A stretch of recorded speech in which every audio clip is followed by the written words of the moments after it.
दोस्तों केंद्र के बाद अब एक राज्य से तुरंत 60% डीए आदेश जारी हो चुका है। ऐसे में अब सवाल उठ रहा है कि अब छत्तीसगढ़ और मध्य प्रदेश से कब तक 60% डीआर आदेश जारी हो सकता है। इसी महत्वपूर्ण मुद्दे के बारे में हम इस वीडियो के अंदर बारीकी से समझने वाले हैं, इसलिए दोस्तों आप इस वीडियो को अंत तक जरूर देखिएगा। नमस्कार दोस्तों, मैं हूं आपका दोस्त लोकेश साहू और आप देख रहे हैं लोकेश साहू यूट्यूब चैनल। दोस्तों सबसे पहले आपकी जानकारी के लिए बता दूं कि केंद्रीय कर्मचारियों और पेंशनर्स को 1 जुलाई 2025 के देय तिथि से एरिया सहित 58% की दर से डीआर का भुगतान किया जा रहा था। इसके बाद अभी बीते सप्ताह 18 अप्रैल 2026 को केंद्र सरकार ने एक कैबिनेट बैठक बुलाई थी, जिसमें फिर से केंद्रीय कर्मचारियों और पेंशनर्स के लिए 1 जनवरी 2026 के देय तिथि से एरिया सहित 2% डीआर वृद्धि करने का ऐलान कर दिया। यानी कि जो पहले 58% डीआर था उसको बढ़ाकर 60% कर दिया गया। जिसके बाद केंद्रीय कैबिनेट बैठक के निर्णय का पालन करते हुए केंद्रीय वित्त मंत्रालय ने 4 दिन बाद 22 अप्रैल 2026 को केंद्रीय कर्मचारियों के लिए 60% यानी कि वही 2% डीए वृद्धि के संबंध में ऑफिशियल आदेश जारी कर दिया। इसके 2 दिन बाद यानी कि 24 अप्रैल 2026 को केंद्रीय पेंशनर्स के लिए भी 60% महंगाई राहत यानी कि डीआर आदेश भी जारी कर दिया गया है। इसका मतलब साफ है कि अब आधिकारिक रूप से केंद्रीय कर्मचारियों और पेंशनर्स का 58% डीआर बढ़कर 60% हो चुका है। अब दोस्तों आप लोगों को हैरानी होगी कि केंद्र सरकार से जैसे 60% डीआर आदेश जारी हुआ उसके तुरंत बाद राजस्थान सरकार ने भी अपने राज्य के कर्मचारियों के लिए भी बाकायदा देय तिथि से यानी कि 1 जनवरी 2026 से एरिया सहित 60% डीए आदेश जारी कर दिया है। दोस्तों यहाँ पर आपकी जानकारी के लिए बता दूं कि राजस्थान भारत का पहला राज्य है जहां पर सरकारी कर्मचारियों पेंशनर्स को उनका हक अधिकार देने में सबसे अग्रणी राज्य है। दोस्तों केंद्र से डीआर वृद्धि घोषणा होते ही सबसे पहले राजस्थान सरकार अपने कर्मचारियों पेंशनर्स के लिए डीआर आदेश जारी कर देती है। देश में सबसे पहले राजस्थान की ही पूर्व की अशोक गहलोत सरकार ने केंद्र के मना करने के बाद भी अपने राज्य में ओपीएस बहाल करके एक मिसाल कायम किया था, जिसको फॉलो करते हुए फिर बाद में छत्तीसगढ़, हिमाचल प्रदेश, पंजाब, झारखंड जैसे राज्यों में भी ओपीएस बहाल हुआ। इसके अलावा दोस्तों नया वेतन आयोग को भी अपने राज्य में लागू करने के लिए राजस्थान सरकार पीछे नहीं हटती है। कर्मचारियों के मुद्दों को लेकर भारत के बाकी राज्यों को राजस्थान सरकार से सीखने की सख्त जरूरत है। अब दोस्तों यहाँ पर सबसे बड़ा सवाल है कि केंद्र ने तो 60% डीआर का आदेश जारी कर दिया है, अब हमारे छत्तीसगढ़ और मध्य प्रदेश में कब तक 60% डीआर आदेश जारी होगा। अब दोस्तों बीते 5-6 सालों के अनुभव को देखा जाए तो छत्तीसगढ़ और मध्य प्रदेश में जनवरी का डीए अक्टूबर नवंबर में दशहरा या दिवाली त्योहार के समय दिया जाता है और वो भी 8-8, 9-9 महीने के एरियस राशि को डकार कर दिया जाता है। एक बार के लिए तो मध्य प्रदेश सरकार से थोड़ी सी उम्मीद आप कर भी सकते हैं, थोड़ी सी उम्मीद है कि वो अलग अलग किस्तों में एरियस को दे सकती है, लेकिन छत्तीसगढ़ सरकार से एरियस राशि की उम्मीद करना मूर्खता है। इसलिए छत्तीसगढ़ के कर्मचारी संगठनों को अभी से 60% डीआर आदेश जारी करने की मांग करनी चाहिए, ताकि जल्दी मिलेगा तो एरियस राशि का कम नुकसान हो।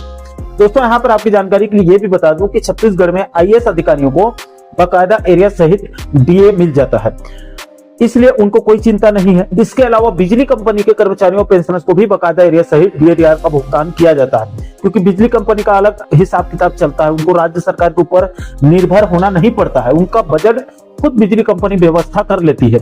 इसलिए दोस्तों जैसे ही केंद्र से 60% डीआर आदेश जारी होते ही अब छत्तीसगढ़ के बिजली कंपनी के कर्मचारियों पेंशनर्स के लिए 60% डीआर आदेश जारी करने की तैयारी शुरू हो चुकी है, क्योंकि इसके संबंध में बाकायदा Chhattisgarh state power transmission company limited यानी कि सीएसपीटीसीएल के मुख्य अभियंता ने सीएसपीटीसीएल के वित्त निदेशक और वित्त महाप्रबंधक को एक पत्र लिखकर बिजली कंपनी के कर्मचारियों पेंशनर्स के लिए 2% डीआर वृद्धि करने में कितना वित्तीय भार आएगा उसकी जानकारी को मांगी गई है।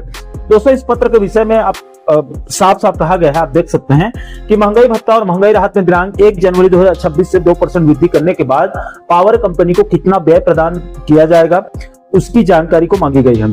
दोस्तों इस पत्र में आगे स्पष्ट रूप से कहा गया है कि विषय अंतर्गत लेख है कि केंद्रीय कर्मचारियों की भांति महंगाई भत्ता और महंगाई राहत में दिनांक 1 जनवरी 2026 से 2% वृद्धि किए जाने पर ट्रांसमिशन डिस्ट्रीब्यूशन जनरेशन कंपनी को होने वाले संभावित अतिरिक्त आर्थिक व्यय की जानकारी से इस कार्यालय को अवगत कराने के लिए अनुरोध किया गया है। दोस्तों इसका मतलब साफ है कि अब बहुत जल्द छत्तीसगढ़ के बिजली कंपनी के कर्मचारियों पेंशनर्स के लिए भी 60% डीआर आदेश जारी होने वाला है, क्योंकि बिजली कंपनी में डीआर वृद्धि करने से पहले ऐसे ही पत्र लिखे जाते हैं, उसके कुछ दिनों के बाद फाइनल आदेश जारी कर दिया जाता है।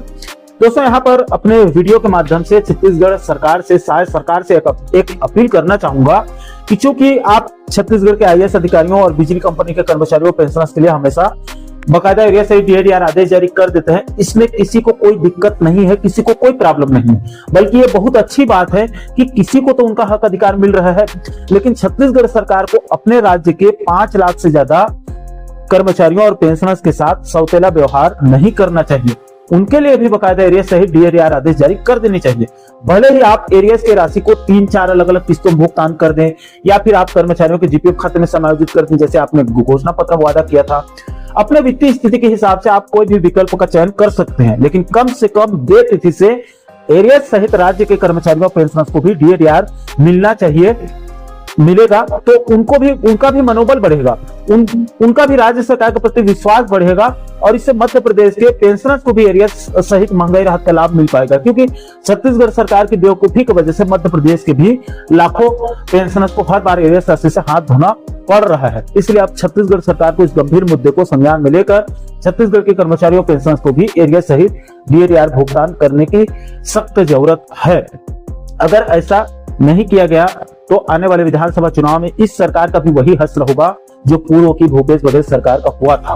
बाकी दोस्तों, इस महत्वपूर्ण मुद्दे को लेकर आप लोगों की क्या राय है? क्या छत्तीसगढ़ और मध्य प्रदेश के कर्मचारियों पेंशनर्स को भी बाकायदा एरिया सहित 60% DAR का लाभ मिलना चाहिए अथवा नहीं? इस महत्वपूर्ण मुद्दे को लेकर आप क्या सोचते हैं, आपकी क्या राय है? नीचे आप कमेंट बॉक्स में अपनी अपनी प्रतिक्रिया आप लोग जरूर शेयर कीजिएगा। और दोस्तों, आप आगे भी छत्तीसगढ़ मध्य प्रदेश के साथ साथ केंद्रीय कर्मचारियों पेंशनर जगत से जुड़ी इसी प्रकार का महत्वपूर्ण मुद्दों पर आप आगे वीडियो देखना चाहते हैं तो आप हमारे चैनल को जरूर सब्सक्राइब कर लीजिएगा, ताकि आने वाले सभी नए वीडियो के नोटिफिकेशन आप लोगों तक तुरंत पहुंच सके। दोस्तों, इस वीडियो में फिलहाल अभी के लिए इतना ही। इस वीडियो को अंत तक देखने के लिए आप सभी दर्शकों का बहुत बहुत धन्यवाद।